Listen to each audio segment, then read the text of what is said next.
श्री दुर्गा नवरात्र व्रत कथा। व्रत विधि। इस व्रत में उपवास या फलाहार आदि का कोई विशेष नियम नहीं है। प्रातः उठकर स्नान करके मंदिर में जाकर या घर पर भी नवरात्रों में दुर्गा जी का ध्यान करके व्रत रखना चाहिए। कथा पढ़नी चाहिए। कन्याओं के लिए व्रत विशेष फलदायक है। श्री जगदम्बा की कृपा से सब विघ्न दूर होते हैं।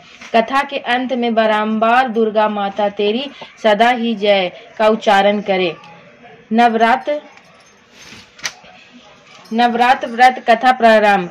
बृहस्पति जी बोले, हे ब्रह्मा जी, आप अत्यंत बुद्धिमान, सर्वशास्त्र और चारों वेदों को जानने वालों में श्रेष्ठ हो। हे प्रभु, कृपा कर मेरा वचन सुनो। चैत्र, आश्विन, माघ और आषाढ़ के शुक्ल पक्ष में नवरात्र का व्रत और उत्सव क्यों किया जाता है? हे भगवान, इस व्रत का फल क्या है? किस प्रकार करना उचित है और पहले इस व्रत को किसने किया था?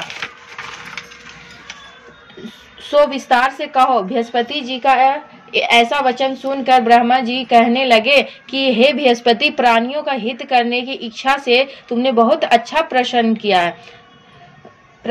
जो मनुष्य मनोरथ पूर्ण करने वाली दुर्गा, महादेव, सूर्य और नारायण का ध्यान करते हैं, वे मनुष्य धन्य है। यह नवरात्र का व्रत संपूर्ण कामनाओं को पूर्ण करने वाला है। इसके करने से पुत्र चाहने वाले को पुत्र, धन चाहने वाले को धन, विद्या चाहने वाले को विद्या और सुख चाहने वाले को सुख मिल सकता है।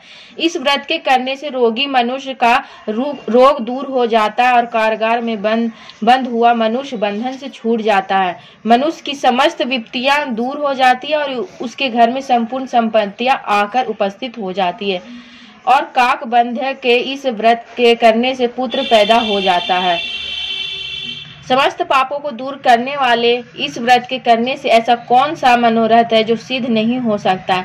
जो प्राणी इस अलभ्य मनुष्य देह को पाकर भी नवरात्र का व्रत नहीं करता है, वह माता और पिता से हीन हो जाता है, अर्थात उसके माता पिता मर जाते हैं और अनेक दुखों को भोगता है। उसके शरीर में कुष्ठ हो जाता है और अंगहीन हो जाता है। इसके संतानोपति नहीं होती है। इस प्रकार वह मूर्ख अनेक दुख भोगता है। इस व्रत को न करने वाला निर्दयी मनुष्य धन और धान्य से रहित होकर भूख और प्यास के मारे पृथ्वी पर घूमता फिरता है और गूंगा हो जाता है। जो सधवा स्त्री भूल से इस व्रत को नहीं करती है, वह पतिहीन होकर नाना प्रकार के दुखों को भोगती है।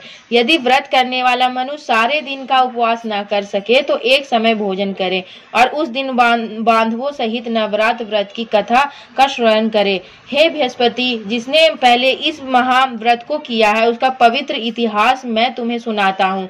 तुम सावधान होकर सुनो। इस प्रकार ब्रह्मा जी का वचन सुनकर बृहस्पति जी बोले, हे ब्राह्मण, मनुष्य को कल्याण करने वाले इस व्रत को कहो। मैं सावधान होकर सुन रहा हूँ। आपकी शरण आए हुए मुझे पर कृपा करो। ब्रह्मा जी बोले, पीठित मनोहर नगर में एक अनाथ नाम का ब्राह्मण रहता था। वह भगवती दुर्गा का भक्त था।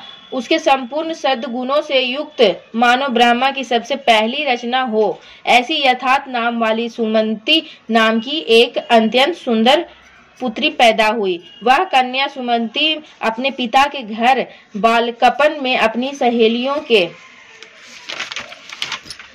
के साथ क्रीड़ा करती हुई इस प्रकार बढ़ने लगी कि जैसे शुक्ल पक्ष की कला बढ़ती है।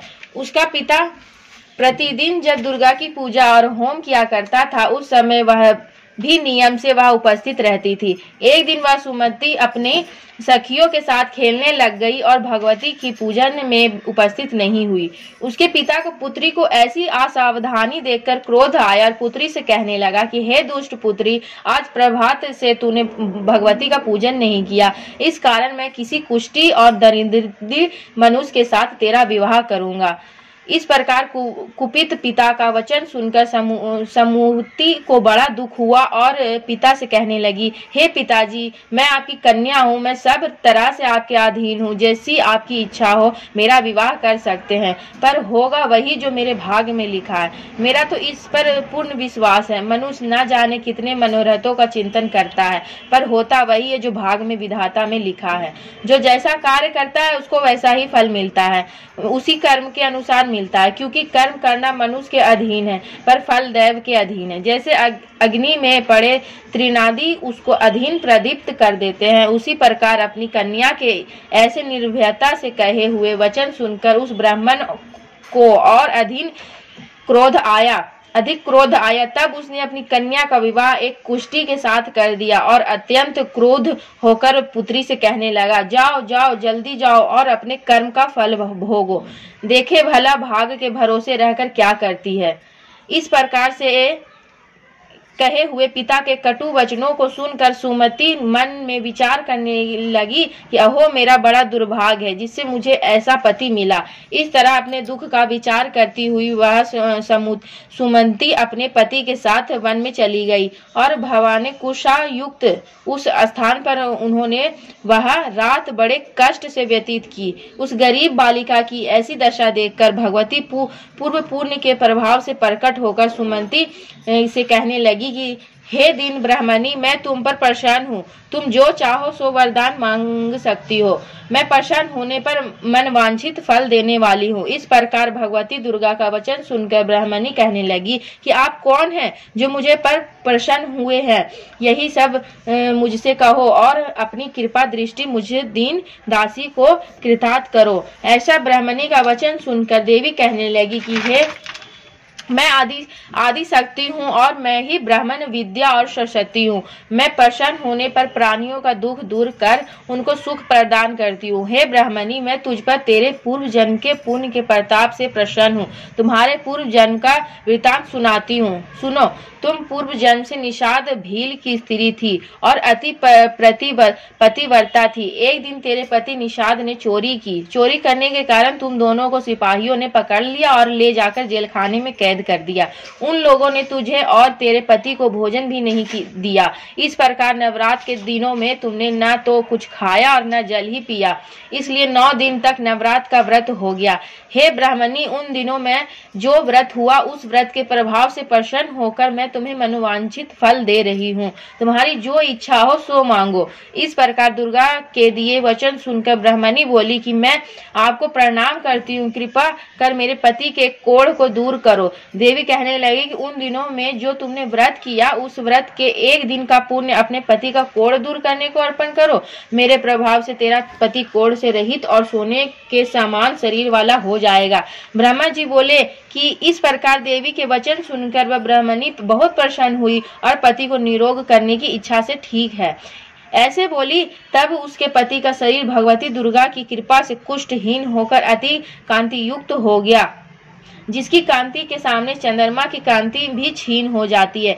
वह ब्राह्मणी पति को मनोहर देह को देखकर देवी को अति प्रकर्म वाली समझकर स्तुति करने लगी। हे दुर्गे, आप दुर्गति को दूर करने वाली, तीनों जगत का संताप करने वाली, समस्त दुखों को दूर करने वाली, रोगी मनुष्य को निरोग करने वाली, प्रसन्न होने पर मनवांछित वस्तु देने वाली और दुष्ट मनुष्य का नाश करने वाली, तुम ही सारे जगत की माता और पिता है। हे अम्बे, मुझे अपराध करने वाली हो, तुम में ही सारे जगत की माता और पिता हो। आंवला, मेरे पिता ने कुष्ठी मनुष्य के साथ विवाह कर मुझे घर से निकाल दिया। उनकी निकाली हुई पृथ्वी पर घूमने लगी। आपने ही मेरा इस आपत्ति रूपी समुद्र से उद्धार किया। हे देवी, मैं आपको प्रणाम करती हूँ, मुझे दिन की रक्षा करो। ब्रह्मा जी बोले कि हे बृहस्पति, इस प्रकार उस सुमंती के ने मन से देवी की बहुत स्तुति की और उसके द्वार की हुई स्तुति को सुनकर सुमंती पर देवी को बहुत संतोष हुआ और ब्राह्मणी वाले उत्तम व्रत को ब्राह्मणी से कहने लगी, हे ब्राह्मणी, तेरे उद्धालक नाम का अति बुद्धिमान, कीर्तिमान और जितेंद्रिय पुत्र शीघ्र ही होगा। ऐसा कहकर वह देवी उस ब्राह्मणी से फिर कहने लगी कि हे ब्राह्मणी, और जो कुछ तेरी इच्छा हो वही मनवांछित वस्तु मांग सकती है। ऐसा भगवती दुर्गा का वचन सुनकर सुमंती बोली, हे दुर्गे, अगर आप मुझ पर प्रसन्न हैं तो कृपा कर मुझे नवरात्र विधि बतलाइए। हे दयामयी, जिस विधि से नवरात्र व्रत करने से आप प्रसन्न होती है उस विधि तथा के फल को मुझ में विस्तार पूर्वक कहे। इस प्रकार ब्राह्मणी के कहे वचन सुनकर माँ दुर्गा कहने लगी, हे ब्राह्मणी, मैं संपूर्ण पापों को दूर करने वाली नवरात्र व्रत की विधि बतलाती हूँ, जिसको करने से समस्त पापों से छूटकर मोक्ष की प्राप्ति हो जाती है। आश्विन मास में शुक्ल पक्ष की प्रतिपदा से लेकर 9 दिन तक विधि पूर्वक व्रत करे। यदि दिन भर का व्रत ना कर सके तो एक समय भोजन करे। पढ़े लिखे ब्राह्मणों से कुछ पूछ कर घट स्थापना करे और वाटिका बनाकर उसको प्रतिदिन जल से सींचे। महाकाली, महालक्ष्मी और महासरस्वती की मूर्तियां बनाकर उनको नित्य विधि सहित पूजा करे और पुष्पों से विधि पूर्वक अर्घ्य दे। बीजारों के फूल द्वारा अर्घ्य देने से रूप की प्राप्ति होती है और जायफल से कृति तथा दाख से कार्य की सिद्धि होती है। आंवले से सुख और केले से भूषण की प्राप्ति होती है। इस प्रकार फलों से अर्घ्य देकर यथा विधि हवन करे। काढ़, घी, गेहूं, शहद, जौ, तिल, बिल्व, नारियल, दाख और कंदब से हवन करे। गेहूं से होम करने से लक्ष्मी की प्राप्ति होती है। खीर तथा चंपा के पुष्पों से धन और पत्तों से तेज एवं सुख की प्राप्ति होती है। आंवले से कृति और केले से पुत्र होवे। कमल से राज, सम्मान और दाखों से सुख और संपत्ति की प्राप्ति होती है। खाड़, घी, नारियल, शहद, जौ और तिल इनसे तथा फलों से होम करने से मन वांछित वस्तु की प्राप्ति होती है। व्रत करने वाला मनुष्य इस विधान से होम कर आचार्य को अत्यंत नम्रता के साथ प्रणाम करे और यज्ञ की सिद्धि के लिए उसे दक्षिणा दे। इस महाव्रत को पहले बताई हुई विधि के अनुसार जो करता है उसको सब मनोरथ पूर्ण हो जाता है। इसमें तनिक भी संशय नहीं है। इन 9 दिनों में जो कुछ दान आदि दिया जाता है उसका करोड़ों गुना फल मिलता है। इस नवरात्र का व्रत करने से ही अश्वमेध यज्ञ का फल मिलता है। हे ब्राह्मणी, इस संपूर्ण कामनाओं को पूर्ण करने वाले उत्तम व्रत को तीर्थ, मंदिर अथवा घर में ही विधि के अनुसार करे। ब्रह्मा जी बोले, हे बृहस्पति, इस प्रकार ब्राह्मणी को व्रत की विधि और फल बताकर देवी अर्धधान्य हो गई। जो पुरुष या स्त्री इस व्रत को भक्ति पूर्वक करता है वह इस लोक में सुख पाकर अंत में दुर्लभ मोक्ष को प्राप्त होता है। हे बृहस्पति, यह दुर्लभ व्रत का महात्म्य मैंने तुम्हारे लिए बतलाया। ऐसे ब्रह्मा जी के वचन सुनकर बृहस्पति जी आनंद के कारण रोमांचित हो गए और ब्रह्मा जी से कहने लगे कि हे ब्राह्मण, आपने मुझ पर अति कृपा की जो अमृत के समान इस नवरात्र व्रत का महात्म्य सुनाता है। प्रभु, आपके बिना और कौन इस महात्म्य को सुना सकता है। ऐसे बृहस्पति जी के वचन सुनकर ब्रह्मा जी बोले, हे बृहस्पति, तुमने सब प्राणियों को हित करने वाले इस अलौकिक व्रत को पूछा, इसलिए तुम धन्य हो। यह भगवती शक्ति संपूर्ण लोकों को पालन करने वाली है। इस महादेवी के प्रभाव को कौन जान सकता है।